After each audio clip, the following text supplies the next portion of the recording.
Lights are on. Okay, thank you. Welcome everyone to the Municipality of Tweed Council meeting on April 7th, 2026. We always begin our meetings with our land acknowledgement. The Municipality of Tweed recognizes that our work takes place on traditional Indigenous territories, including the Huron-Wendat, Anishinaabe, and the Haudenosaunee peoples. We recognize and respect the history, languages, and cultures of the First Nations, Métis, Inuit, and all Indigenous peoples whose presence continues to enrich our communities. Make which. Please join us in singing your book to the.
Thank you. Can I have a mover and a seconder for the approval of our council meeting agenda for today? Mover and seconder. Thank you, Council Valiquette. Thank you, Council Palmetier. Any questions on said agenda? Seeing none, be it resolved that the agenda of the April 7th, 2026 regular council meeting be approved as presented. All in favor? All in favor. Could I have a movement? Are there any disclosures of pecuniary interest? Seeing none. Could I have a mover and a seconder for the adoption of two sets of minutes, March 17th, 2026 regular council meeting and March 19th, 2026 budget meeting? A mover and a seconder, please. Thank you, Council Valiquette, and thank you, Deputy Mayor Demarche. Any questions on either set of those minutes? Yes, Councilor Fleeler. Your worship, I had some notes in here and I can't open it up, but I just wanted to say that No.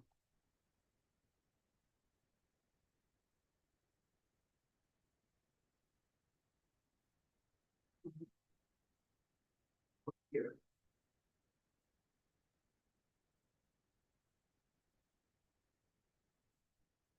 Sorry, go ahead. anyway, I just wanted to say, all the items in the budget, we need to pay particular attention because of the price of fuel. Honest to God, like, so we're looking at a 100% increase in the price of fuel, which increases the price of hardtop applications, which also increases the cost of everyday travel with our roads equipment. And if we look further down in our agenda, there's and I'll speak to that after, but Manitoulin Island also is questioning the application of carbon chip because of the lower quality of oil use, because of the environmental issues.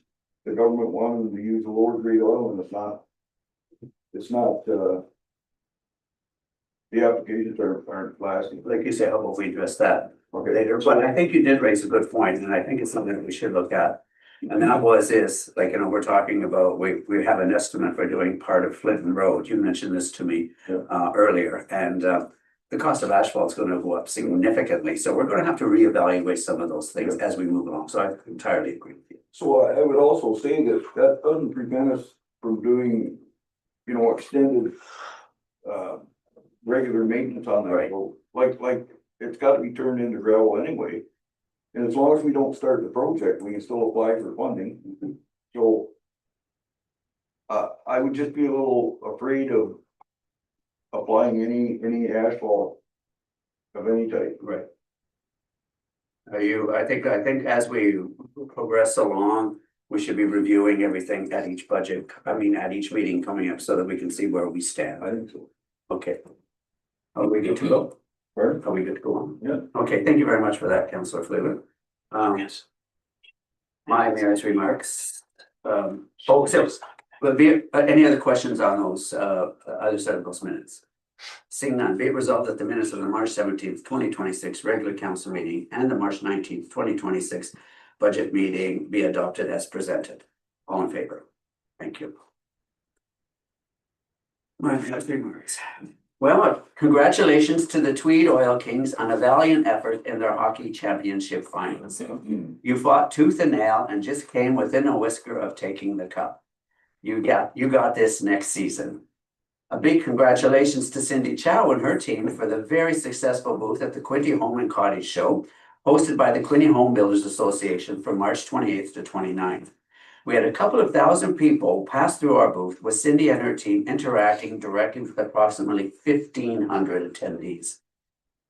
There was strong interest in how we amended our zoning bylaws to accommodate additional residential units. Attendees were also impressed by the very exciting events taking place across the municipality of Tweed. A resident reached out to me and shared, "We went to the Balbo Home Show on Sunday. I have to compliment Cindy Chow. Great booth, excellent material available. Love the Tweed rack cards. Cindy is definitely an asset to our municipality. To watch her interact with people was entertaining. She is so engaged. The Tweed booth was the busiest by far. We had to loop around a few times for our turn with Cindy. Cindy is a gem." Also, congratulations to the Chief Little and his team for a successful community and emergency preparedness grant, whereby they received $29,289. And there's more congratulations to go around. Congratulations, Tweed Public Library, for your Tyrannosaurus Pets visit held on March 21st. There was an array of wild critters, including Charlie the macaw, Bailey the electus, Tegu lizard, a tortoise, a chameleon, a boa constrictor, and a scorpion, and more. Sounds very scary to me. We also want to thank MPP Brise for the $38,000 received from the Pothole Fund, and for $11,000 of the $688,000 awarded to Hastings County municipalities to help offset costs related to the March 28, 2025 ice storm. The breakdown was as follows: Municipality of Marmot Lake, $409,000. Township of Sterling Broden, $122,000. Municipality of Center Hastings, $62,000. Township of Tudor and Cashel, $43,000. Township of Madoc, $21,000. And Municipality of Tweed, $11,000. On March 9th, we held our final 2026 budget meeting. This budget reflects a disciplined and responsible approach to managing today's financial realities while preparing for the future. It prioritizes critical infrastructure, strengthens reserves, and keeps tax increases below inflation. Council has made difficult but necessary decisions to ensure long-term stability while continuing to support the needs of our residents. Thank you, team, for coming in with a tight budget with a tax increase of 7.8%, with 6% dedicated to reserves to cover infrastructure projects, and 1.8% to operations. Well done. That evening, I attended the Kiwanis General Meeting. On the 20th, I met with Graham Cupstake to explore a program he envisions that would help local small businesses, akin to what used to be known as the Enterprise Facilitation Program. On the 25th, I met with Mayo Hako, Executive Director at Gateway Community Health Center, to discuss program opportunities. I then attended the Food for All Committee. That evening, I enjoyed the Queensboro ham dinner, as did Deputy Mayor Demarche and Councillor Valley-Kemp. From March 29th to April 1st, Deputy Mayor Demarche, Councillor Fleeler, and Public Works Manager Reid attended the Good Roads Conference in Toronto. On April 2nd, I attended both the Kiwanis Executive and General Club meetings. On the 4th, Councillor Valley-Kemp and I attended the Moira Place Easter egg hunt. Thank you, Moira Place, for this annual event, which brings so much joy and fun to young and old alike. I was surprised to see that the federal and provincial governments have allocated $8.8 billion to cover up to 50% of the development fees for municipalities in Ontario, with funds received to be invested in infrastructure projects. In a letter I will be sending to Premier Ford, I note the following. I was interested to learn that the federal and provincial governments have committed $8.8 billion to support municipalities by covering up to 50% of development fees, with those funds to be reinvested into infrastructure. We understand that consideration is being given to municipalities that do not levy development charges. However, the details of that support have yet to be defined. Municipalities such as Municipality of Tweed have made a conscious decision to forego development fees in order to support the province's affordable housing objectives. For a small rural municipality, this represents a significant financial decision and a clear signal that we are prepared to use every tool within our control to encourage housing and expand assessment. As such, we would respectfully ask that the municipalities who have taken this approach be given equitable consideration as the program is finalized, ensuring that communities like ours are supported and continue to contribute to Ontario's housing goals. I will also reach out to MVP Breezy for clarification and ensure that the municipality gets its fair share of those resources. In closing, council wishes everyone a joyful spring. Oh yeah, we got major snow today. Will we ever see spring this year? Thank you.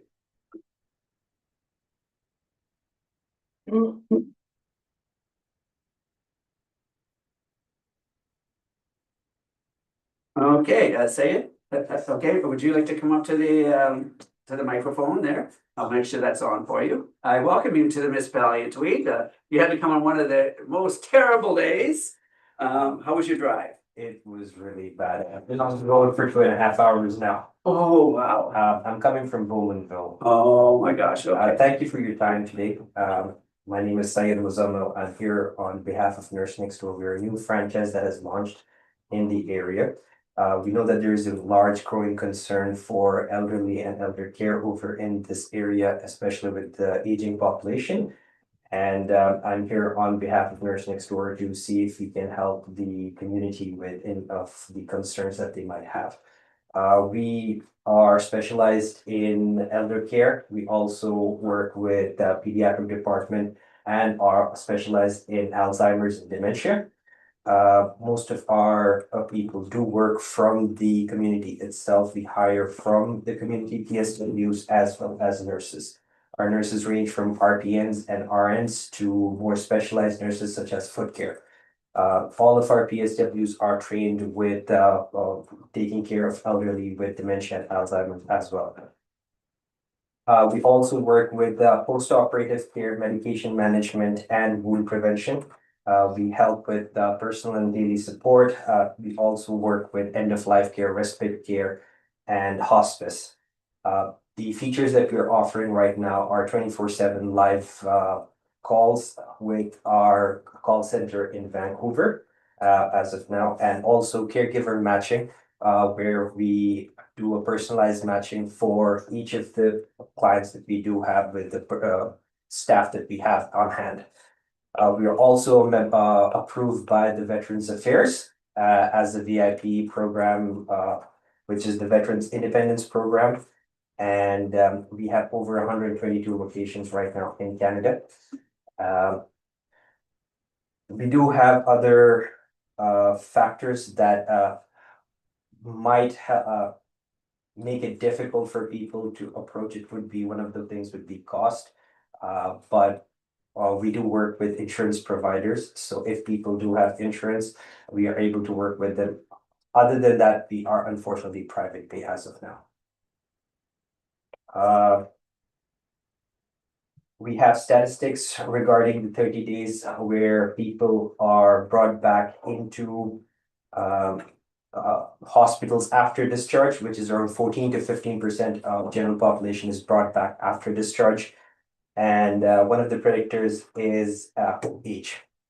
People over the age of 60 have a higher chance of coming back into hospitals. That's what we're targeting to decrease that into hopefully less than 10.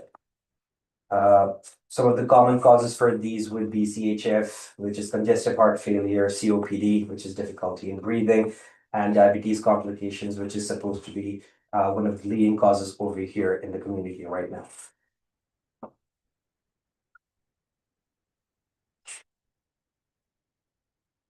We also have a care designer model where each of the clients is provided with a care designer that makes up a proper assessment and a design plan for each individual separately. And on top of that, our main motto is bold kindness and happier aging, where we want people to be happy in the places that they live rather than having to move into long-term care homes or retirement homes. There is no long-term contracts with this. It is on an as-needed basis. So if people are hesitant regarding that, we do have no long-term contracts. So if they do want to opt out of our services, they are free to do so.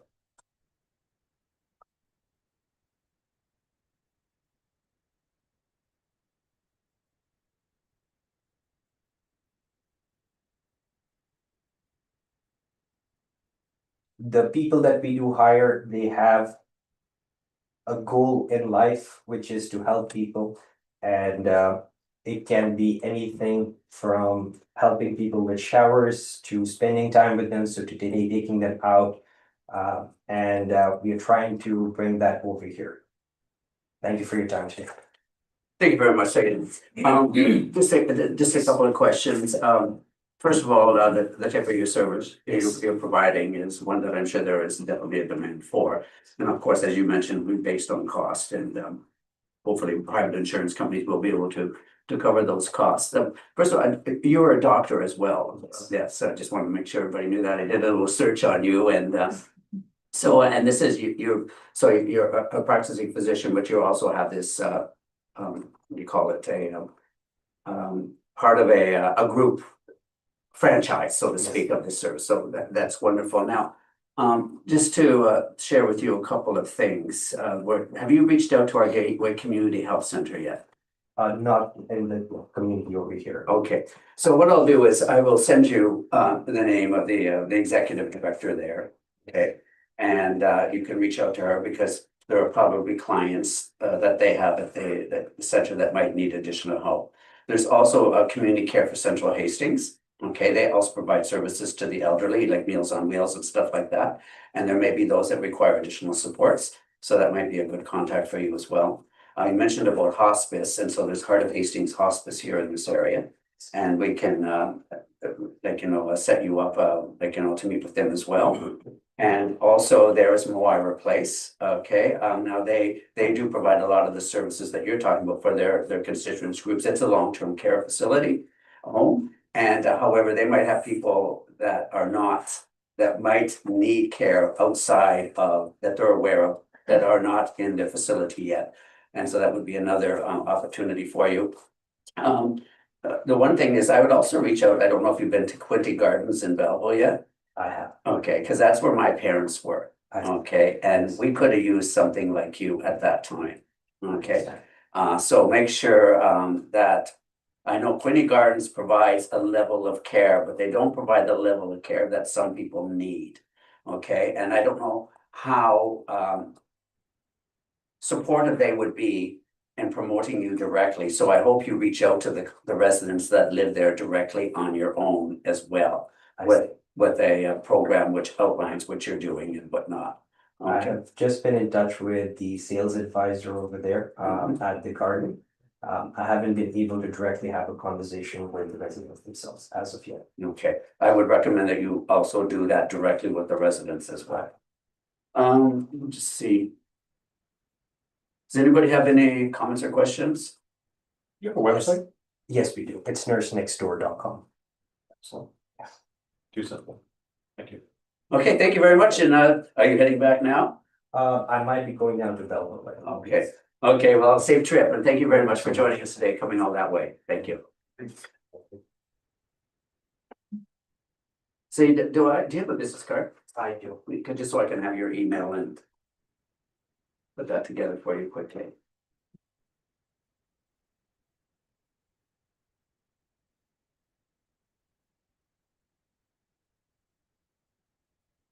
Okay. Okay, can I have a mover and a seconder to table the chief administrator officer update, please?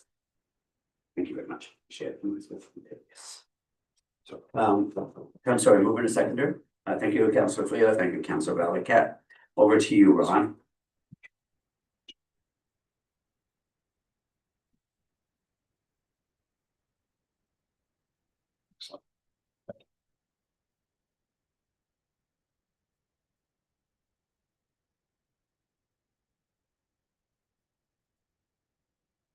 Thank you, and through the chair, just a few updates on myself, on behalf of myself, and I'm also gonna speak regarding Public Works, as Ryan's not in today, so Wednesday, March 25th, staff met with Circuit Materials Ontario.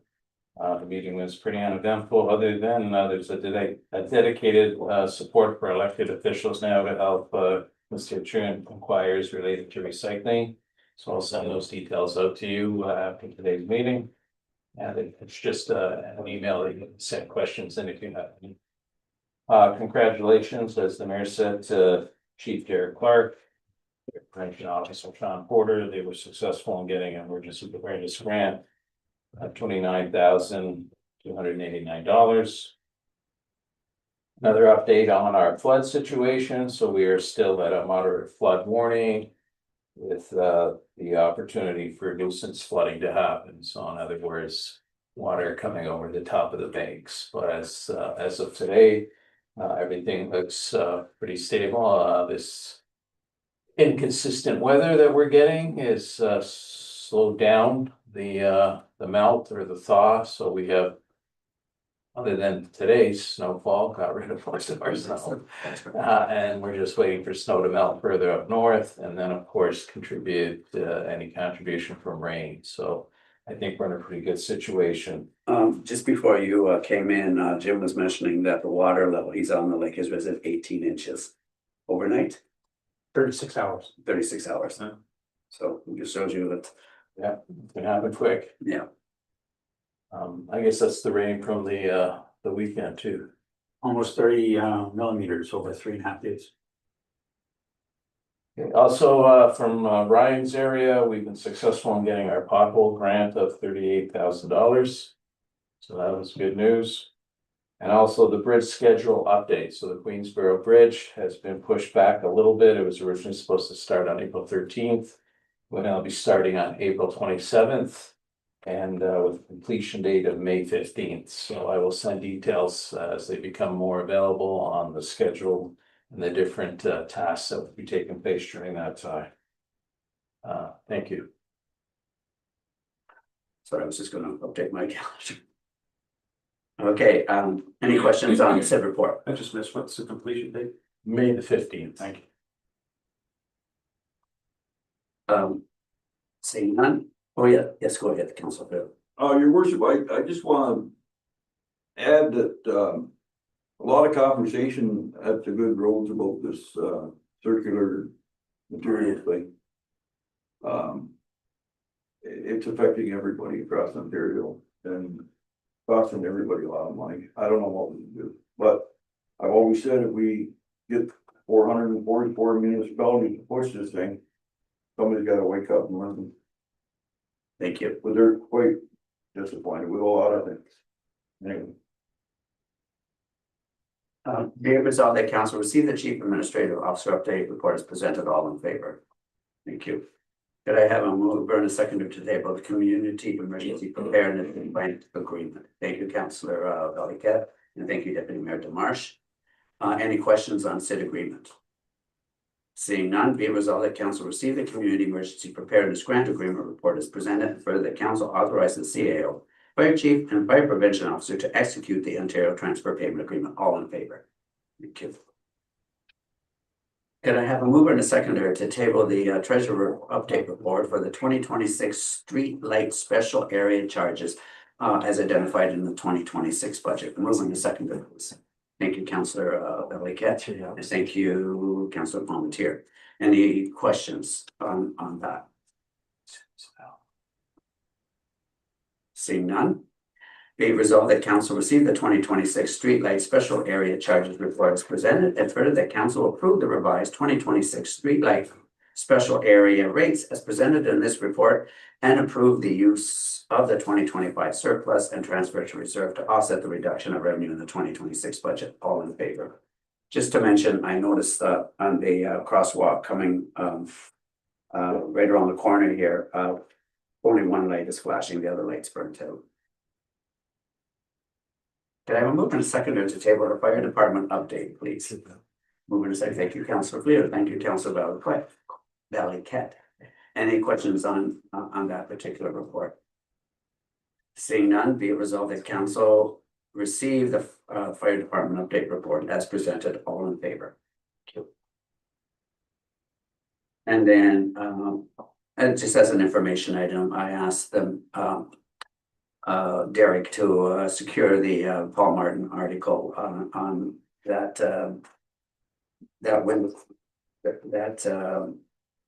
joint effort between Belleville and our team in regards to the people that were stranded on the river. Yes, Councilor Fleet. Your worship, I don't wanna belabor this thing, but I just can't believe how lucky those guys were. Like, it says here they were unable to move, so another hour, half hour, 2 hours, we'd be going somewhere else this evening. Like, honest to God, what a great team effort by these guys. And they put themselves at risk to save these guys' lives, so I hope they realize, and I hope that people understand how dangerous this water is, and if Mr. Tennyson lives on the water, he knows all about the dangers of water, and ice, and water flow. People need to step back and think about this kind of thing. Thank you very much, Councilor Beal. Yes, Councilor Valley-Cat. So just to build off what Councilor Fleer is saying, it's very dangerous for people that are around, but it's also very dangerous for our emergency responders to attend and help them. I'm just kind of curious, you don't know if there is or there isn't, maybe the CEO can help me. But do we bill back for that? I don't know. I don't either, I'm just kind of curious. We do have some mutual aid agreements in place and there is certain costs that are recovered, but I think we would be paying this one. What about the person? I think that you're referring to is the person that's, yeah. Costs.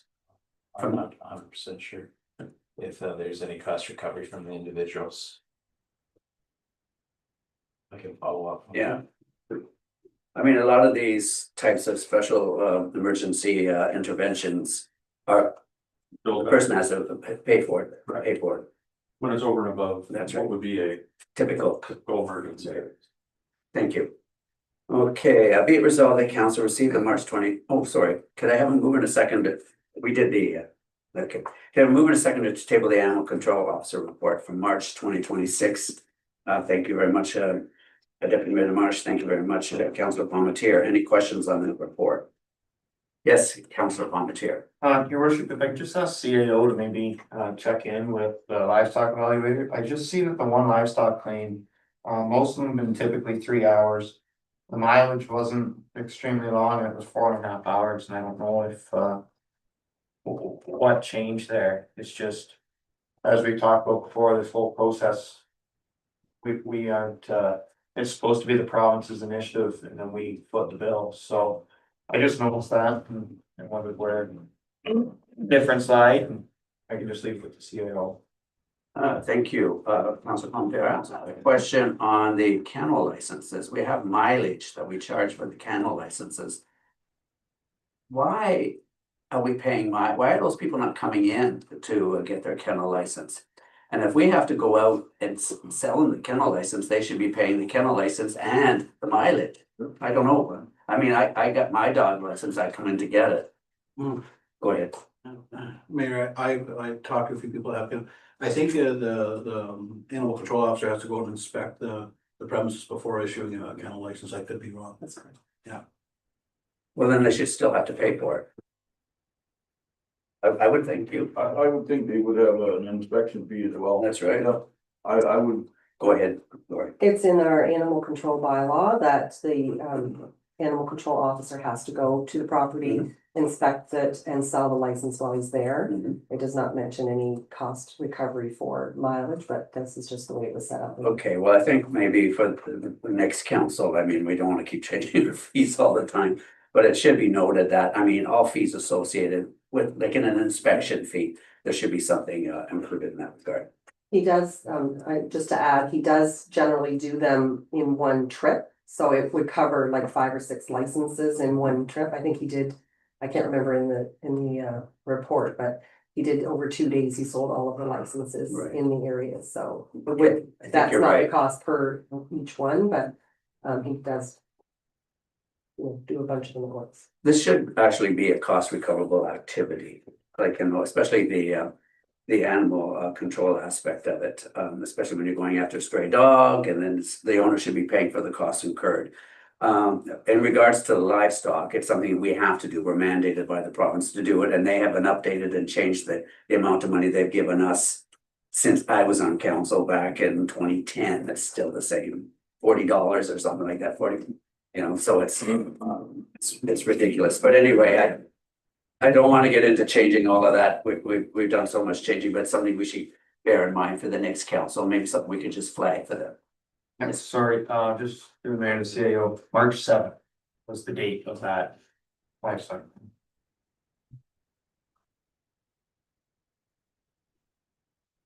I'm just interested in that. Just strange. So we're good to go. Be it resolved that council received the March 2026 animal control and livestock investigation report as presented. All in favor? Thank you. Could I have a mover and a seconder to table the procedural bylaw update, please? A mover and a seconder. Thank you, Councillor Valley-Cat, and thank you, Councillor Parmentier. Any questions on the bylaw? Right, so. Yes, please go ahead. Okay, so I had some things I just wanted to bring to the forefront here, just to have a second look at. I've went through a fine tooth comb with this in the past, so. Did you already approach the clerk with some of these comments or? No, they're just minor. Oh, okay. They're not major things. Okay. They're just minor things, so. I didn't feel Go that, ahead. okay, so. There were just some wording things in here. Yeah. Hold on. This was Jim's problem was. I had it up. There it is, okay. So I just have some minor just things to bring up. There was some. The one part.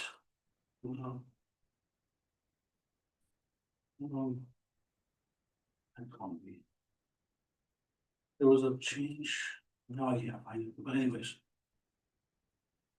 I'll just go through here. Just on the index, notice of motion in a future council meeting. I just wondered if that should be at the next council meeting, because if staff isn't ready, that could be deferred after the fact. It's just future just leaves the door wide open to no set date for the next. Do you have the number of that you're talking to? It's in the, I just got index here. It's a future max.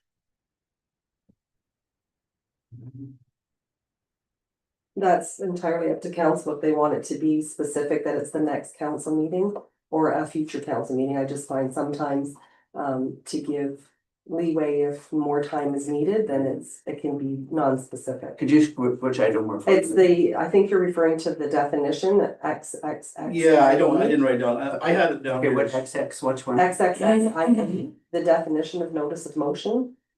It says, notice of motion shall mean advance notice given by a member at a regular meeting of council, advising council that a motion as provided in writing to the clerk will be brought forward for inclusion on a future council meeting agenda. Yeah, that's just in there a couple of different times. I'm just wondering if it shouldn't say at the next council meeting or unless otherwise.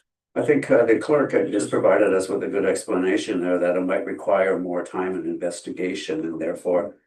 If it can come back to the next one, that's fine as well, but. Generally, we the bring things leeway. forward to the next meeting, but Yeah. if it needs more time, then that allows Okay. it to not be the next That one. was just a little. If you were, for example, absent from the next meeting and you wanted to wait till a Right. future one or something like that. Okay, over here, do you want to comment on that? I do, absolutely, but I don't disagree with the deputy mayor. I think there needs to be a time limit on it. Because it could sit there for the duration of council, but I think if you said within 6 months, it gives us some options as far as Yeah, it's whatever council wants. Even if it, my thought being was, if even to come back next council and staff says we're not ready, it can be Then it can go deferred, to it the can be next. deferred at that Yeah, point, to the next or whatever. That was just my initial thought on Okay, we got two little different suggestions here, Yeah. okay? We got one with a time limit and we got one like, referring it to the next one. So what are we gonna go with here? Hey, I'm not gonna be involved in next council, so whatever you guys want.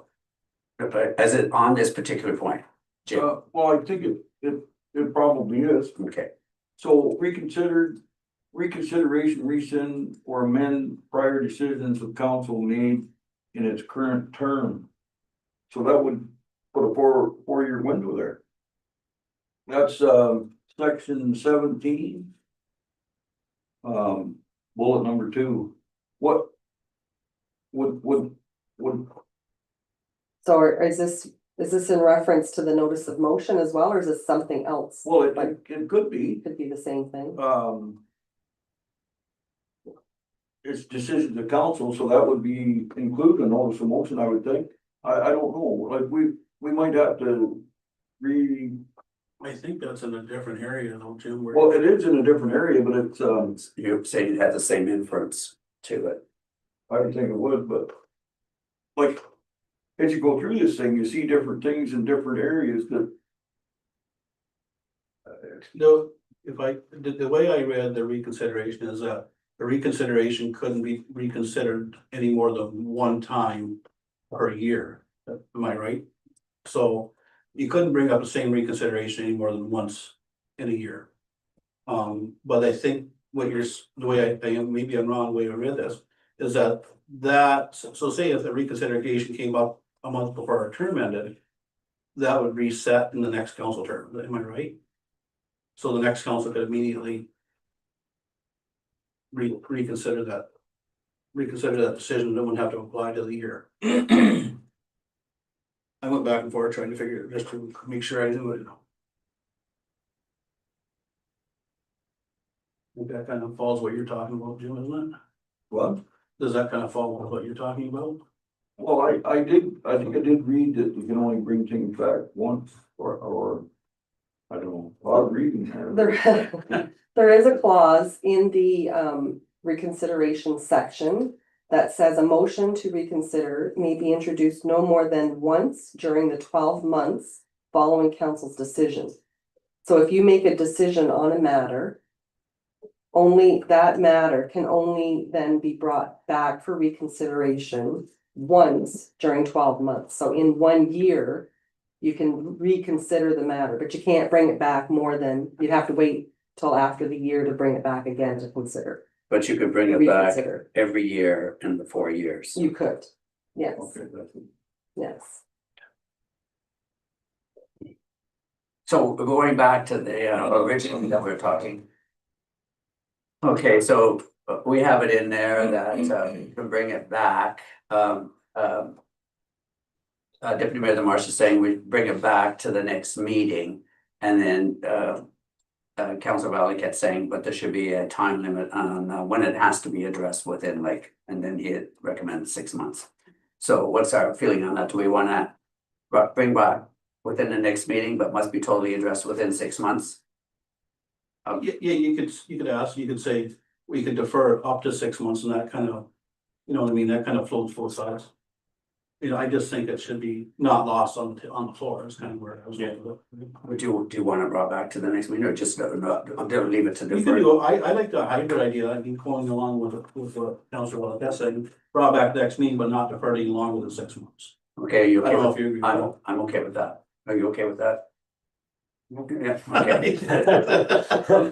okay, so are you okay with that? You got that? So I'll just basically leave the definition the same as it was, will be brought forward for inclusion on a future council meeting agenda within 6 months. Well, we were saying brought back on the next council meeting, but a decision cannot be deferred after 6 months.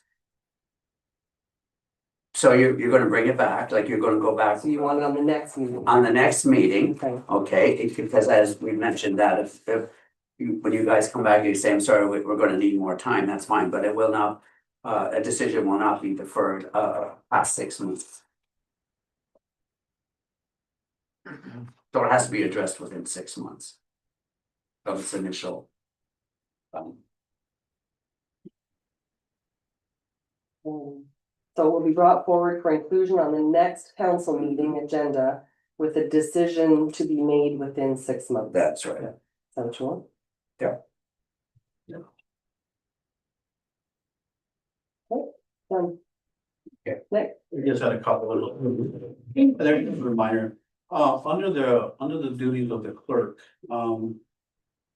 where it goes, talks about, just if there's an interruption in the electronic meeting. I think it's, I don't know what it is. I'm not very good at Roman numerals, 12B, I guess it is. So if one of us is interrupted by whatever means, the clerk can decide on a short recess, will also determine whether or not the link can be reestablished no more than two attempts. Or continue the electronic meeting to treat the interruption in the same manner as a member who was physically present in the room. I think I should just say continue the meeting, not electronic meeting. Cause it's like the same as leaving the room, you see what I'm saying? Mhm. So I think just continue the meeting as it, and treat the interruption the same manner as if a member physically present leaves the room. You think good, I'm just trying to find it, which. I think number? it's, I don't see 12. It's under duties of the clerk. No, I don't think Or is it? No, it's not under. no, it's under council meeting 412, I think. Page 5, right at the top. Everybody's getting too fancy.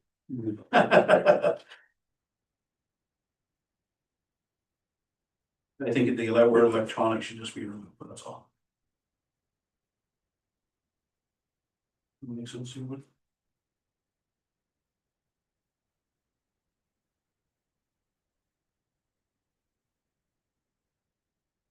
I think we still continue the electronic meeting, because people out there are watching it, and so. We would continue the meeting. Yeah, that's what I'm saying. We would continue the meeting. I mean, the clerks could try to attempt to reconnect in the meantime, but we wouldn't stop the electronic meeting would continue is what they're saying. But I'm saying the electronic meeting would continue, okay, so Yeah. we just keep it in there, because like I just referred to, like Councillor Fleeler, that one meeting, he couldn't, the internet was down at his place and he couldn't do, but we still had an electronic meeting. But I joined by phone That, and I was marked absent. Yeah. Oh, well. but anyway, but I'm saying like, Yep. so I suggest we just leave it, if it's okay, because we continue with the electronic meeting. Yes, because it may just affect the council member that is That's there right, that's link what I'm only, saying. not the entire electronic. That's what I was trying to just So clarify. if we left it as electronic.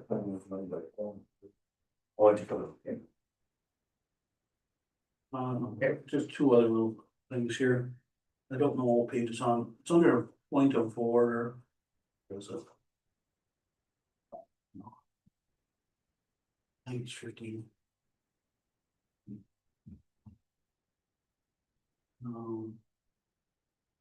Okay, yeah, 15. It's under, okay, well, actually 17, revisiting prior decisions. I think that's what it is.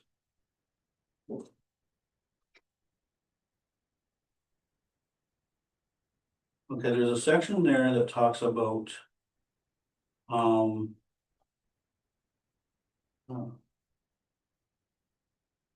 The chair, basically the chair has to acknowledge a point of order or point of privilege.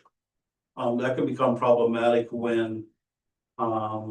You've had your two rebuttals and a council member behind you. Causes a point of order, a point of privilege. And the chair will recognize you because you already spoke twice. So typically a point of order, point of privilege, anywhere I saw, doesn't require chair recognition. That's just the whole thing. It's the chair's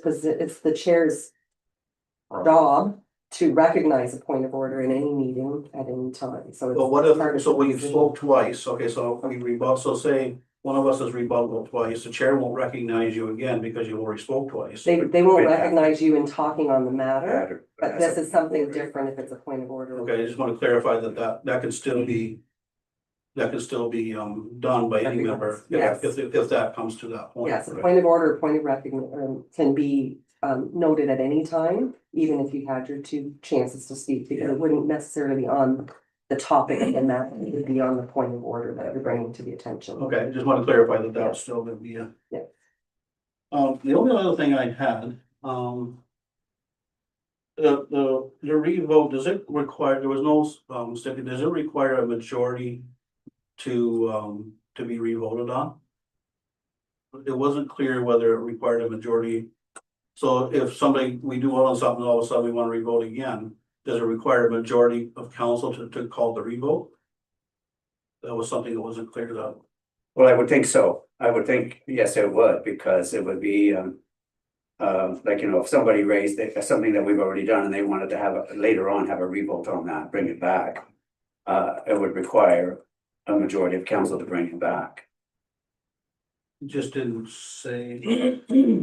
So the definition, it says revote, any member may make a motion to call for a revote on a question that has been decided at the same meeting. The motion to revote is non-debatable. So it's not necessarily saying you're gonna do a revote, it's, you can bring a motion forward to do a revote, which then Okay, that's, council, yes, so it just required a majority, not a supermajority. that's correct. And I only have one last thing, and I'll leave you guys alone. Motion to reconsider or rescind. The reconsideration is just used, any member can bring a reconsideration forward, and with a majority of council, reconsideration carries. A motion to reconsider and rescind typically don't necessarily have to come from the prevailing side. I think for consistency, it'd be something we'd consider to use the same as reconsideration, rescind or amend should be pretty well, I think should be done the same way as consistency. So the motion on the floor, 3 people agree, and motion to amend carries. Instead of, because any member, even if they're not on the prevailing side, could come to with new information on amend, but even if they lost, then they might have information that would warrant an amendment or a rescind. And if you don't want to leave a member out, if they have new information or something comes to their attention that the rest might not know, but it could affect the council. That was my thought. So the current definition says a motion to rescind or amend may be introduced only by a member of council that voted in favor of the prevailing side of the motion to be rescinded or amended. So Yeah. it's up to council if you want to change that to take out the prevailing side.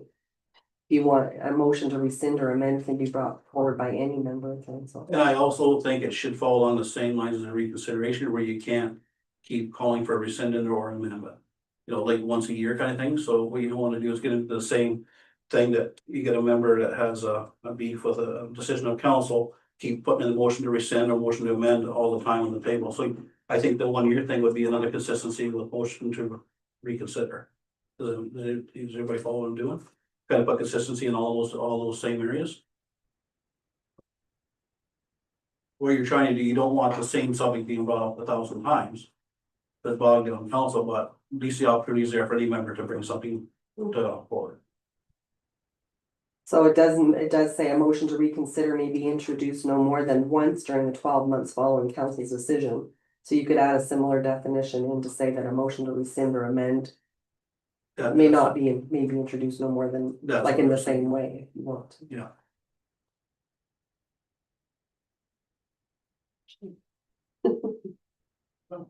Inconsistency is important. Go ahead, Councilor Finn. Go ahead, Councilor Finn. No, are you okay with what we just talked about? Yeah. Okay, so, okay, we can make that particular change, Lori, and then, Deputy Mayor Marshall said he's finished. We'll go to Councilor Flito, you said. Are we good with both points? I just wanted to make sure to take off the prevailing side as well. That a motion to rescind or amend may be introduced by any member of council. That, I have no problem with that. That's good.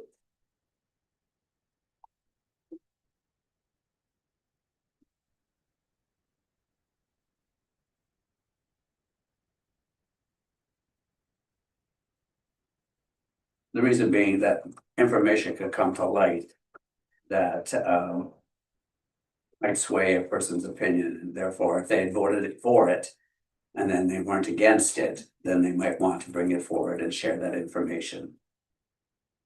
Go ahead, Councilor Fleetwood. Okay, thank you, Your worship, Number 4, it says that we, the recommendation is to delete the use of Robert's rules. Is that for the entire procedural bylaw or just that one section? For the entire bylaw. So we're not held to the fact that we need to use Robert's rules, but so we would never be able to apply Robert's rules to any. No, we're taking it out, because there was too much ambiguity the last time, and different interpretations, and so that's why it's being proposed that it be removed. Go ahead, Lori. For an example of what we've just changed, those items were specifically in Robert's Rules of Order, and we've changed it to what this council would like to see. So by having that as a place to go for reference would cause ambiguity.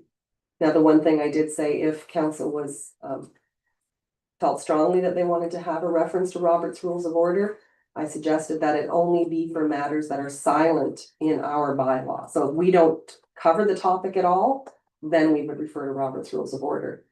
But it also, it's very lengthy and a lot of terminology, and I'm not a lawyer. So it adds to perhaps some, again, the word ambiguity in how we reference it and how we use it and our own understanding of what it means. So if we don't use it at all and stick to just what we have in our bylaw, then that's the terms and we know that's what it is. So how do you reach a decision if, sorry, to the mayor, how do we reach a decision if it's not included in the procedural bylaw? And it's ambiguous, does that come back to us to make a decision? Without something to refer to? So if council can't make a decision, I don't know if it would go to the clerk or if we would then have to get like a legal opinion, depending what the matter is. Through the chair and all of council, the clerk would guide council based on the clerk's discretion and interpretation of the situation, but ultimately, my understanding would be the decision. Council would guide itself essentially based on some direction from the clerk in a situation like that. Thank you. Go ahead, Councilor Fleetwood. Okay,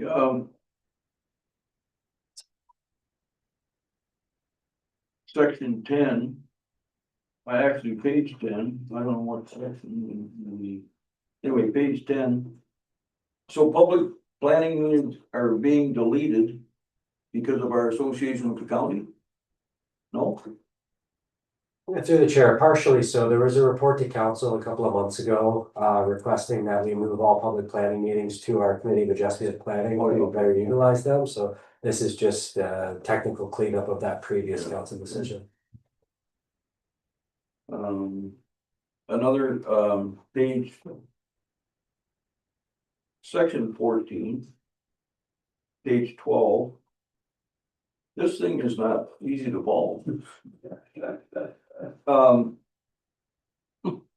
Bullet number 3. You can only speak twice. Without the consent of the presiding officer, but each time you speak, you're allowed 10 minutes. So you could speak for 20 minutes and you couldn't say a word. Or I do. No, I missed that part. I agree. Jackson, but what?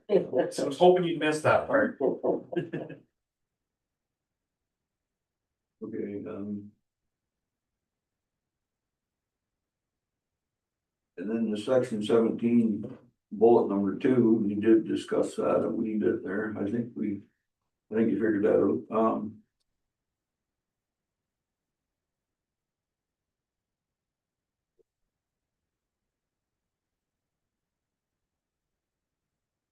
And then page 15, it speaks to the opportunity of a change of course, where where there are significant implications, financial implications, impacts, or legislative changes that may require reconsideration, rescind, or amendment, administration may bring forward a recommendation to introduce change in course of action by council. So that could apply to anything, really. Okay.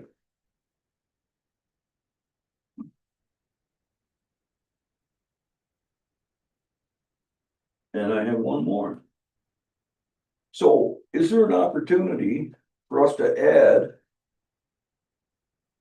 the 2-minute item at the very end of this procedural bylaw, or anything that?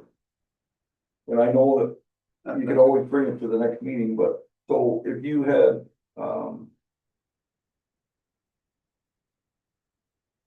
say I was coming to the meeting and somebody, and there was an issue on a road and I saw this, and I know you should go to the CAO, but is there an opportunity for us to speak to that in a 2-minute item or no? It might create a problem too. Yeah, I would recommend no, at this point.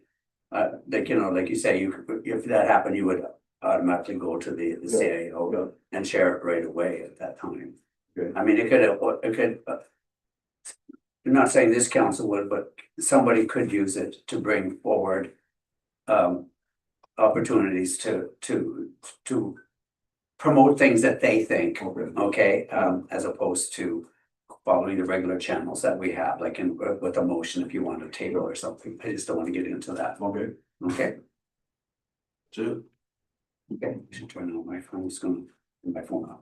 Could I bring just one little last? Yeah, go ahead. Just one last thing I forgot to. It's page 14, points of order and privilege. About appealing the decision of the chair. I think it can be cleaned up, because it says, if a decision is appealed, the chair shall require. A, the following question be seconded, shall the decision of the chair be sustained and call a vote without debate. Results of the vote shall be final. I think it can be cleaned up by just eliminating A, and then the chair just immediately call for a vote to be sustained or overturned. So anybody could say, you know, mayor, chair, I appeal your decision. And the chair can just say, appeal noted, council vote overturn or sustain, you know, as opposed to asking for a seconder. I think it would just speed it up and clean it up. That's my opinion. Instead of asking for a seconder, put it on the table and then vote, then you just go put a 2-video vote. But typically, we always ask for a seconder when we do any different things. And I want to go back to what Councilor Valiquette was saying, consistency. So maybe we just leave it. It's not a big deal, I just had it Okay. in the notes, so. Are we okay to leave it? Okay, thank you. Any other questions from anybody else? mine will cover it. Okay, terrific. Okay, thank you very much, Lori. That was an awful lot of work. I really appreciate your pulling that together for us, and you're setting up the next council with a much better procedural bylaw. So thank you very much. Be it resolved, the council receive the procedural bylaw update report as presented, and further the council accept the updates to the bylaw and remove any reference to using Robert's Rules of Order as a secondary resource. And further that council directs staff to bring forward a revised bylaw for adoption at our future council meeting. All in favor? Thank you. Good. Thank you very much, everyone, for your going through that with a fine-tooth comb and pulling out certain things for us to discuss. I have a mover and a seconder to table the building fee update and alternative solutions review fee. Please, a mover and a seconder, please. Thank you, Councilor Valiquette. Thank you, Councilor Palmetier. Any questions on that particular fee update? Seeing none. Be it resolved that council receive the building permit fee update with alternative solutions review report, and further that council recommends staff bring forward the building permit fee bylaw for passing at the next regular council meeting. All in favor? Thank you. Could I have a mover and a seconder to table severance application B 108/25 Palmetier? A mover and a seconder, please. Thank you, Councillor Valiquette. Thank you, Deputy Mayor Demarche. Any questions on that? Seeing none. Be it resolved that council grant consent for severance application B 108/25 with the following conditions. 1, all realty taxes are paid in full. 2, parkland fee is paid in the amount of $750 for the new lot. 3, municipal severance fee is paid in the amount of $500. 4, road widening as required along the severed lot to conform 33 feet from the center line of the traveled roadway, Crookston Road. 5, Public Works Manager is satisfied with safe site entrance on the severed lot with road side ditching and drainage. And 6, rezoning of this severed parcel to rural residential. All in favor? Thank you. Could I have a mover and a seconder for to table front yard accessory structures, please? Move in a seconder. Thank you, Councillor Valley-Cat. Thank you, Deputy Mayor Marsh. Any questions on that particular one? Yes, Councillor Flavor. Your worship, I would hope that we would stick to option 1 and leave it the same as it is. I find I think there should be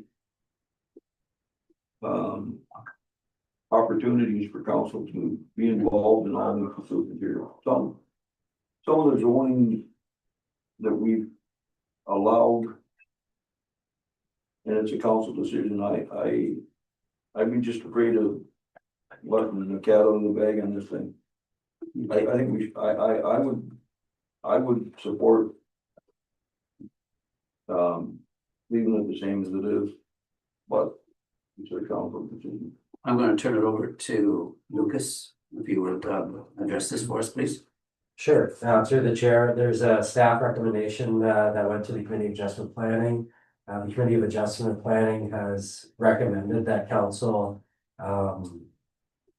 review an amendment through the public planning process to permit front yard accessory structures in rural designated lots only, so not in the urban boundaries, not in rural residential lots that are up to 15 acres. It would be lots that are over 15 acres. Generally, we do allow agricultural uses to have their accessory structures in a front yard regardless of where the primary structure is located on the property.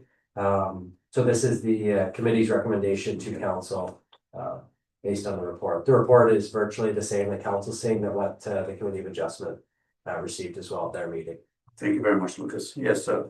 So, your worship, as the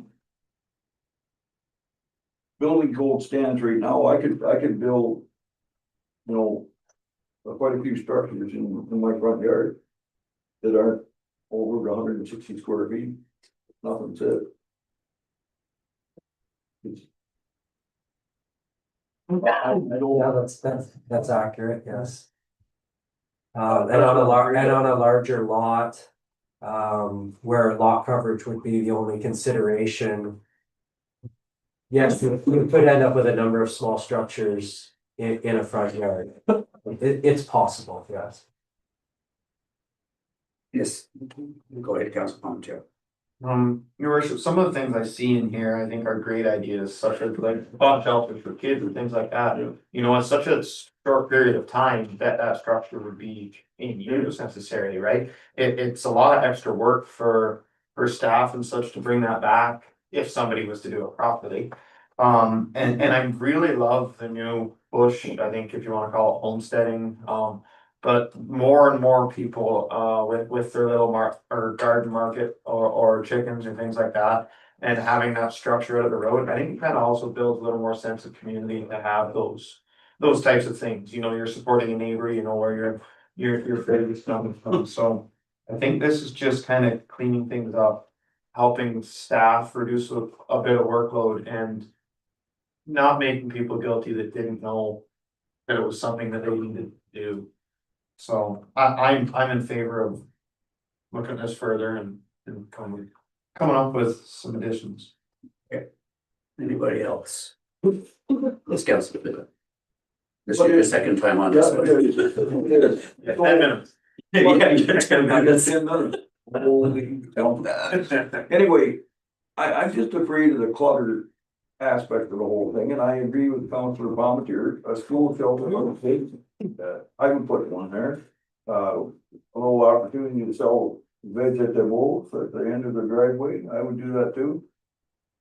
But the clutter aspect of the thing, so is there any opportunity for the building inspector to go out and say, you know, if I put 15 buildings on my lawn, would there any, you know, that's going a little bit sideways, but would there be any opportunity for the building inspector to come out and say, you know, you need to clean this up? Through the chair, not really, no. We're talking potentially 160 square foot structures that, Yep. that don't require a permit. There'd be no authority under the building code. Our zoning bylaw would require, there'd be a lot coverage maximum. And on a large lot, if it happened to be 50, 75, 100 acre lot, they'll never achieve lot coverage. They'd have to have so many structures on there. To able to achieve that. So that's really the only mechanism to control, I guess the number of structures would be lot coverage requirements. Any other comments, questions? You okay? Yeah, just tickle my throat.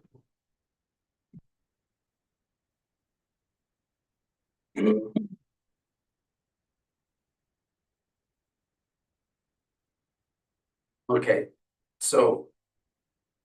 Thank you very much for those comments, Councillor Frailer. Be it resolved that council directs staff to prepare a zoning bylaw amendment to the general provision section 5.25.2 of the municipality of Tweed zoning. Bylaw 2012-30 to permit detached accessory buildings and structures in the front yard of lots within the rural zone. Provided such structures comply with the minimum front yard setback and applicable to the principal use of the lot. As recommended by the Committee of Adjustment and Planning. All in favor? Okay. Can I have a move and a seconder to table the March 2026 building permits report and the statement of revenue and expenditures as of March 31st, 2026? Thank you, Deputy Mayor Marsh, and thank you, Councilor Valley-Cat. Any questions on that report? Seeing none, be it resolved that council receive the March 2026 building inspection services BIS report as presented. All in favor? Thank you. Could I have a mover and a seconder to table bylaw number 2026-21, a bylaw to adopt a revised policy of governing the use of municipal resources during the election campaign period in the municipality of Tweed. Mover and a seconder. Thank you, Council Parmentier. Thank you, Council Valley-Cat. Any questions on said bylaw? Seeing none. Be it resolved that bylaw number 2026-21 to adopt a revised policy of governing the use of municipal resources during the election campaign period in the municipality of Tweed be read first, second, and third and final time, passed, signed, and sealed in open council the 7th day of April 2026. All in favor? Thank you. Could I have a mover and a second to table bylaw number 2026-26? A bylaw to authorize delegated authority during the lame duck period of council with regard to the 2026 municipal election. Mover and a second, please. Thank you, Deputy Mayor Marsh. And thank you, Councilor Valley-Cat. Any questions on said bylaw? Be it resolved that bylaw number 2026-26 to authorize delegated authority during the lame duck period of council with regard to the 2026 municipal election be read a first, second, and third and final time, passed, signed, and sealed in open council the 7th day of April 2026. All in favor? Thank you. Items for consideration. Could I have a mover and a seconder to table speeding and safety issues on Luffman Road? Brian Campbell, a resident on Luffman Road in Marlbank. Request for council to review speeding issues on Luffman Road. He also sent a little report on that. Okay, I'm moving a second. Thank you. Oh, excuse me, thank you. Deputy Mayor Martin, thank you, Councilor Parmentier. This has been brought to us before. I'm going to turn it over to you, Deputy Mayor Marsh, if you could talk about what progress has been made or where we stand with that. Sure, so this has been going on for a little while now, and you can see from my my correspondence and my working with Sergeant Bernier. So it was brought to our attention a while ago, and in conjunction with Sergeant Bernier, we had the speed spies set up just to take a look at the speeding there. He noted that, you know, it's a very low traffic road, of course, and only one car at that time was noted as speeding. Now, again, we've talked about just because there's 80 doesn't mean you should be doing 80. And there's some pretty big hills and people walking along that road. So it's very difficult to enforce because it is such a low traffic road. And so it's we're kind of I sent it to council because the resident has requested the speed limit to be lowered or any other mitigating factors. So this is where we are today. I mean, other than the speed spice it up and then they did a couple patrols out there, nothing noted. I don't know where else we can go with this other than with his request to lower the speed limit now, so. Well, I guess like you mentioned, the police have done an investigation and it's not much traffic on that road and we don't want to, we've had other people coming forward with issues in regards to speeding. Often we've been told too, it's perception. So maybe unfortunately we have to, unfortunately, maybe we just continue with what we're currently been doing. Your thoughts? One of my thoughts is we could post children playing signs at each side of the hill or something. Just to slow people down, make them aware there is people walking, or any other signage that Public Works Manager can see fit to, maybe. Make awareness and maybe slow people down, but other than that, I mean. I don't know where else to go with what we did, we pretty well run the course of what we know, and other than his request to. And that's why I was sitting here, because the request was put in the call for the speed limit change, but. And we could make awareness to slow people down. On that hill or with. Children playing signs or something. So. If council's willing to. Drop the speed. Yes, Councilor Bellcat. Yeah, so first I wanna thank the detachment for going out with the speed spike, because that gives you some tangible data to make decisions like this. And obviously, there's a low volume of traffic on that road, which I think has to influence our decision. I don't disagree with the deputy mayor that possibly some signage at one end of the road to maybe slow people down, let them know that there's children playing on the road, which in theory, there could be children on any road. But the other thing that when I read through this was that Mr. Campbell notes that all summer long, we have countless unplated dirt bikes and other ATVs and side-by-sides speeding down the road. That is something that the detachment should still be focusing on, is trying to pull those vehicles over and deal with them, because I think that's probably a very prevalent thing that goes on in our community with young folks who get out and drive beyond their limits and are speeding on the roads. So generally, I agree that doesn't appear to be tangible evidence to move the speed limit down other than the structure of the road. And we could deal with that through some signage as recommended by the Public Works Manager. Yes, CEO Diski. Mayor, can I ask that this be referred to staff or report? We may come up with some ideas that Sure.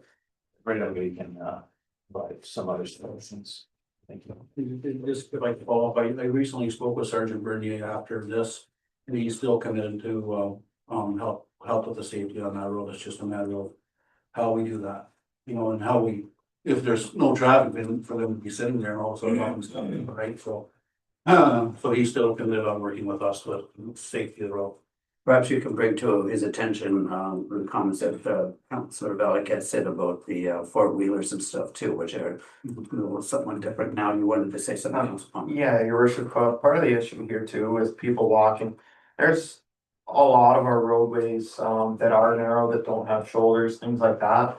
Where the onus is also on the person walking, regardless of the speed. If it was a 50 and somebody was going 60 kilometers per hour on that road, which is probably what would still happen. There are a lot of hills, it is narrow.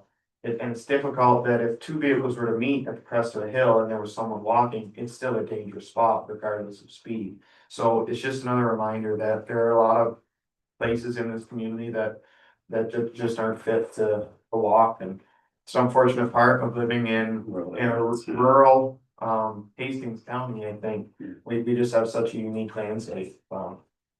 There's pros that go along with it too, but those are some of the cons. Thank you. Yes, Councilor. Your worship, I have seen the officers out randomly. Even over my place, with checking for alcohol and different things. That, when they sit there, you're kind of caught because you don't know where to go. And but I do agree with Councilor Bellcat that spring is here and you're gonna see a lot of young lads out there buzzing around, but sometimes you can slow them down and give them a little gas. I've done that. It seemed to work for a while, but if they get caught, they're in trouble. That's what they gotta understand.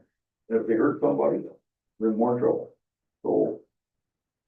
A little bit of soft chew on the rear end, maybe. Okay, so the recommendation has been made by the CAO that we defer this to staff to look at possibilities of how we might be able to address the situation. All in favor? Thank you. Sorry, I gotta just pull this back up again.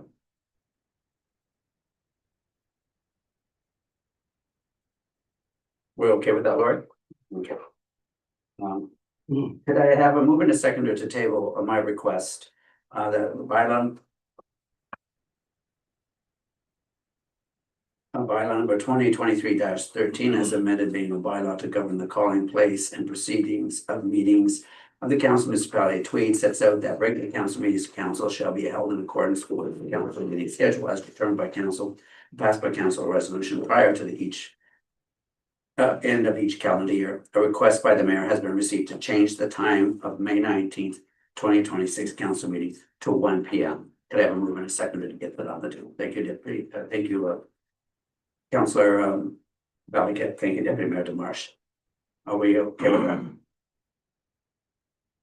Okay, thank you. That's just because I'm going to miss the April meeting at the end of April. That I wanted to make sure that I could be here for this one. Can I just ask? Well, my first thought, we could just make that a regular evening.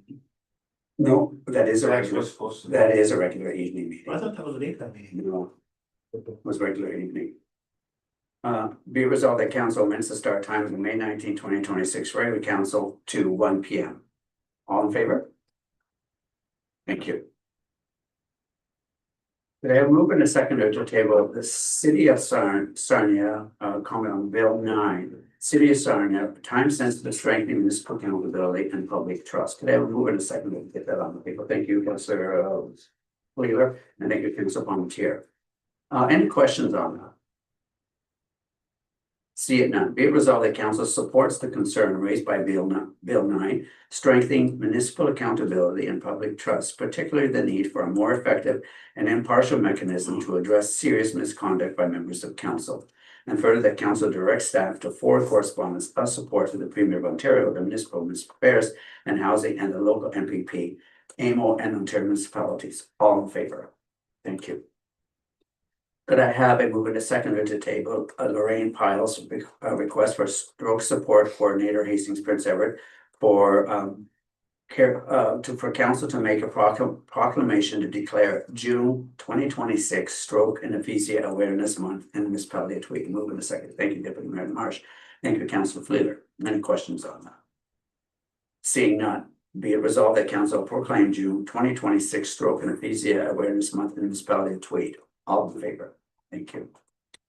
Could I have a move and a seconder to table the Ministry of Municipal Affairs and Housing Bill 91, Minister of Municipal Affairs and Housing, Rebuilding Homes and Improving Transportation Infrastructure Act 2026. Move in a seconder, please. Thank you, Councillor Fleeler. Thank you, Councillor Palmetier. Lucas, is this the one that you were going to walk us through? Yes, I believe so. Through all council, we just learned of this piece of legislation late last week and received the letter from the Ministry of Municipal Affairs and Housing, I believe on Wednesday last week as we were prepping the agenda. Just a brief overview, just kind of a verbal report. It's an attempt by the province to kind of standardize official plans and different pieces of municipal bylaws that cover planning, and ultimately the goal is to standardize or see some consistency across the province in official plan provisions. We were actually preparing in the background to bring forward a site plan control bylaw to council. This is making amendments to what municipal councils can regulate in their site plan control bylaws. We believe it only has to do with some sustainable design practices and removing the requirement for EV charging stations on site plan control. So we're just kind of sorting through some of the details right now. Our counterparts at Hastings County were just learning of this legislation as well late last week. So we don't have the fine details of it yet. The public consultation period is open until April 29th. So we're hoping over the next couple of weeks we can learn a little bit more about what the details are. that relate to us in regards to this legislation. And if it's necessary, if council deems it necessary, that we make a submission to the province with some comments from the municipality of Tweed. Now, when I brought this to the attention of Lucas, and he reached out to the county hadn't received it yet, so they were looking, like they were caught off guard when he raised this with them. So we're gonna wait to see what input they have in this process as well. And Lucas, that will likely be tabled at the planning and development committee, economic development committee meeting on, and I will not be here, so I'm gonna ask you to follow it on Zoom. Okay, Okay, just to get an update, and I'll give you the date of that meeting right now. Okay. That is gonna be on the 21st, and it's at 9:30. perfect. Thank you. Okay, thank you, and then that way you'll have some input that you can for the council meeting that Deputy Mayor DeMarsh will be chairing. For sure. Yes, go ahead. Your worship, this is quite a task for a small municipality to take on, really. There's 10 sections there that you need to open up and read. 10, 11, 12, 13, anyway. A lot of chatter about small town Ontario and the requirements and the unavailability of staff to work these issues. So the little guy gets the boot again. Well, and that's why we have to work closely with county on some of this stuff to hopefully that they can follow through on our So- behalf. So if you miss one of those things, Yeah, you're told. thank you. Okay. Be it resolved, the council received the correspondence regarding building homes and improving transportation infrastructure act 2026, bill 98. All in favor? Thank you. Could I have a mover and a seconder to table correspondence information, please? Mover and a seconder. Thank you, Councillor Flavor. Thank you, Councillor Pomfretier. I have a number of things to bring forward, but I'm sure others do too. Go ahead, Deputy Mayor. Under request for support, I have a few I'd like to pull. 12-10-1, Yes. Whitby. 12-10-2, Yes. Red River County. 12-10-3, library resources. Where's the next one? 12-10-6 is what the Councilor Fleet was talking about earlier. And 12-10-7 as well, Tidy Lake Township. I'm good with those. I have them too. Anybody else want to add any of those? Yes, Councilor Flavor. Your worship, I agree with what the deputy mayor has put forward, but this, I just wanted to go back and talk about this tar and chip. And actually, we originally planned on putting the Everlast, I think it's Everlast application on the Clinton Road, which is, you know, quite an upgrade from tar and chip. There's also another application that we learned, little fiber application, and it's about $20 a ton. I don't know how many tons of asphalt you would put on Clinton Road, but in the presentation, 15 years down the road, there was no cracking, there was no abrasions in the road. It was just. Can you channel that through to the CAO? Do you have a link on Yeah, it? well, I tried to get the link. I had a card and I don't know what I did with the card, but I don't like the idea of downgrading just because we can't afford it. I'm not kidding. No, I know, but- So, and if we can't afford it, guess what? We're gonna be doing that same application in 7 or 8 years because of the traffic on that road. It's documented that on Manitoulin Island, it doesn't work. So we've got proof that it doesn't work. We need to learn from that. And like I said, if we do continual maintenance on that road, which might include tearing all the asphalt off it and grading it, that's part of the process. And until we actually deem that a project, we're still allowed to apply for funding. I would hope. I hope for a lot of things. Anyway. Thank you, Councilor Flito. Okay. Any other comments or questions? Yes, Councilor I have Bell. nothing specific. I agree with the ones that have been brought forward actually for support, but in the messages you've sent out to us, 12/11/12, the Global Mail article about the $8.8 billion, and I know you brought this up in your mayor's remarks, but I think it warrants to be said again that I think that the treatment from the provincial government to small municipalities who've been complying, conforming, and making adaptations to improve densification. And then to get absolutely no consideration when they're reaching out to help the big municipalities. All the big mayors are getting all the things they need to help sustain their municipalities, but a small municipality like ours. And numerous others obviously aren't getting anything other than some words that may or may not be acted upon. So thank you for your letter, and I hope that is from all of us and not just from you. Thank you. Thank you. Yes, Deputy Mayor. Just building on what Councilor Beliket said, at Good Roads, Mayor Chow got up there and said something about $8 billion worth of federal funding for infrastructure. I don't know whether that was, I think Jim was there, whether that was directed towards Toronto or that's a federal opportunity for us as well. So just something to maybe kind of take a move for. I think what she's referring to is the $8.8 million. A billion, sorry, $8.8 billion that I referred to and the Councillor Beliket just referred to. And that is to be shared amongst municipalities in Ontario who have development fees. Now, I think as one of the things that I've been suggesting, and in that letter, I go into all of the other things that we have done as a municipality to accommodate and affordable housing and helping the Premier serve on his mandate for affordable housing.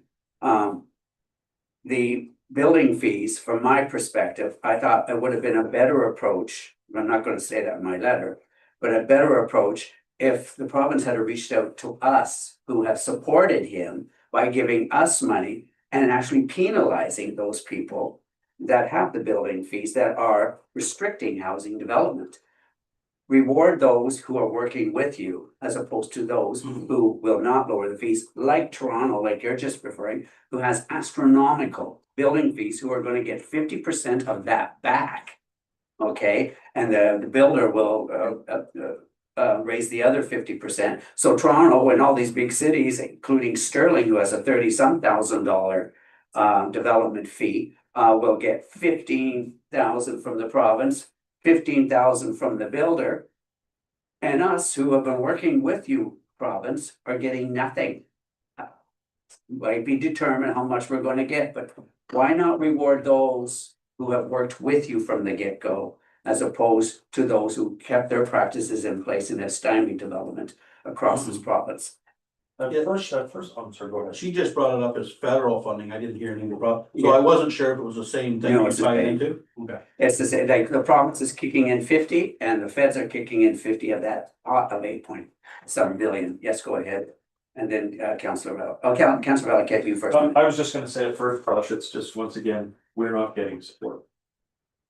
We need that support, and it's us supporting these municipalities. It's our tax dollars that don't come back to That's us. true too. It's Right? true too. It's the taxpayer here that's paying to subsidize developmental fees in other larger municipalities. Good point.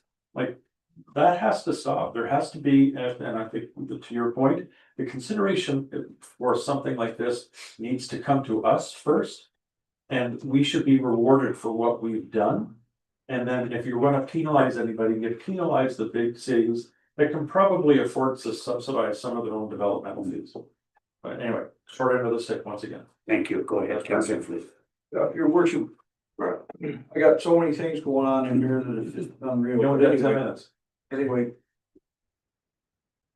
And I agree, this is a separate topic, I agree with what you said, we could use the small town Ontario as a footprint. To show the rest of the world how smart we are and what we can do. That's item number one. So I would also, I don't know if you added 12.4. So as I read through this, it's, you know, there's an opportunity for $15 million here, $15 million there, $300 million here.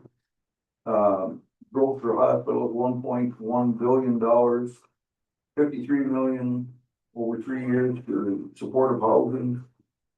Sounds like a lot of money.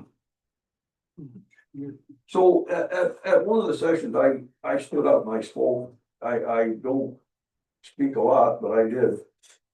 Anyway, I get up after the session. It was had to do with road construction and different things, and everybody was quite upset. So I spoke about the accomplishments that we had made in the first 18 years I was here. I told them I was a member of council in my 23rd year. And I spoke about the opportunities for our next generation that we're denying them of. And a lot more things, and I looked around and I could almost see the people crying when I was talking. And I mentioned that we had put a resolution forward to bring back a license plate sticker that would supply $1 billion a year for infrastructure. And I looked around again, and there was multiple times that people were clapping. They probably thought the old guy's on a bad one. But anyway, they really appreciated what I said. And the comments from the chair after, I couldn't believe what he said. Anyway, it's a $1 billion opportunity and no one complained about it. It worked. We could give that money back.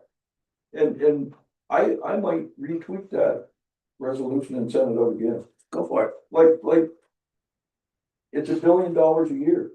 And they talked of another pot of money that they're trying to start. And they have to encourage the government to agree to it, but it sounded like it was gonna work like a charm. And I look forward to the gentleman's input, email and different things. But people are really, really upset. They're they're pleasant, but they're upset. They got nowhere to go. Anyway, So we're not alone in this boat that's sinking. and everything like the garbage issue, the infrastructure, the hospitals, the schools, the libraries, everybody. You can hear the chatter all the time, never stop. Anyway, Okay, so you wanted to bring forth, 10.4 as well. 12.4. Oh, sorry. It's just, Yeah. Well, Oh, okay, I thought you said 12.10 as well. And if we could work with those people, I mean, they're out there to listen and to help. And when I mentioned that at the Good Roads, the gentleman, just the president, he was very interested. okay. Thank you very much, Councilor Fluter. Anybody else want to bring anything forward? Okay, let me just go back here. I just need a seconder for the support motion. Okay, thank you, Councilor Valiquette. Just want to see.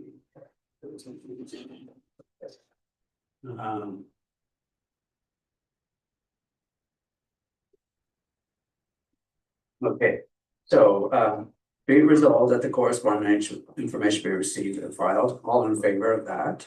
Okay, thank you. And then we have a mover by Deputy Mayor Martian, seconded by Councilor Valiquette, that we support the following items: 12.10.1, 12.10.2, 12.10.3, 12.10.6, 12.10.7, and 12.4. All in favor? Thank you. Good. Could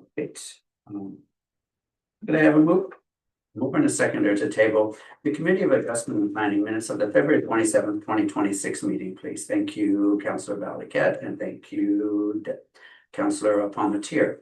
Any questions on that, on those minutes? Seeing none, be it resolved that council receive the Committee of Adjustment and Planning minutes as presented. All in favor? Thank you. Could I have a mover and a seconder for conformatory bylaw number 2026-27? Thank you, Councilor Palmetier. Thank you, Councilor Valiquette. Be it resolved that conformatory bylaw number 2026-27 be read a first, second, third, and final time passed, signed, and sealed in open council the seventh day of April 2026. All in favor? Thank you. Could I have a mover and a seconder to adjourn today's meeting, please? Thank you, Deputy Mayor Marsh. Thank you, Councillor Palmetier. Be it resolved that council adjourn at, Lori. 10:37. Oh, good meeting. I was gonna, a lot of stuff.